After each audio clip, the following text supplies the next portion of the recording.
You've been going to the doctor for months, maybe even years, and all of a sudden, he says, "You're at MMI, you're going to be discharged." What does MMI even mean?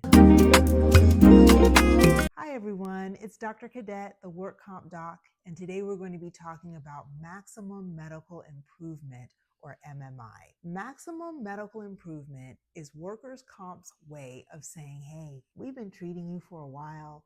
We don't think your condition is going to get any better, either with or without additional treatment. You've kind of plateaued. And as a result of that, we're also going to determine whether or not you have a permanent impairment or a disability. Where the confusion comes in is you didn't even know that was a part of the process. But now, thanks to this video, you do. From the moment you see the doctor for the very first time, you need to know that for most work-related injuries, there is a recognized time course on how long it takes certain injuries to recover from. So if you have an ankle sprain, that should get better in a few weeks. If you broke your arm, that should get better within 6 to 8 weeks. Now, the timeline of recovery can vary based on several different factors, but ultimately, there is going to come a point where your doctor says you're at MMI and it is time for discharge. If the body part has lost its ability to function in some way, leaving you with a deficit, you will be rated for a permanent impairment rating. Well, how do we do that?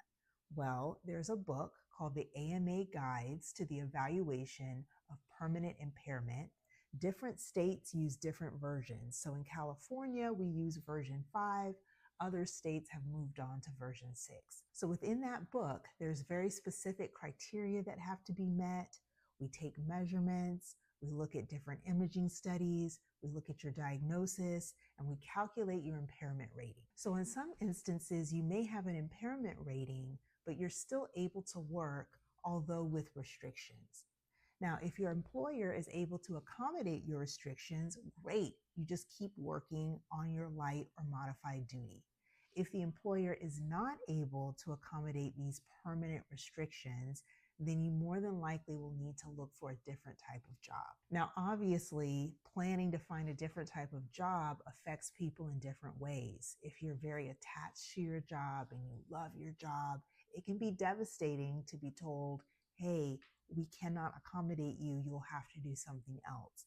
For other patients, they didn't really like their job to begin with, so switching to something different is actually a welcome change. Regardless of what camp you fall into, transitioning to a different job can be stressful, especially if you haven't planned ahead for that type of transition. Now, did you get a permanent impairment rating?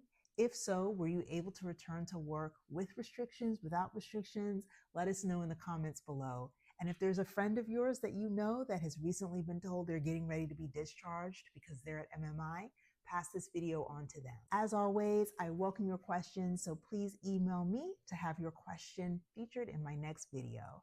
Like, comment, subscribe. This is the Work Comp Doc, and we'll see you on the next video.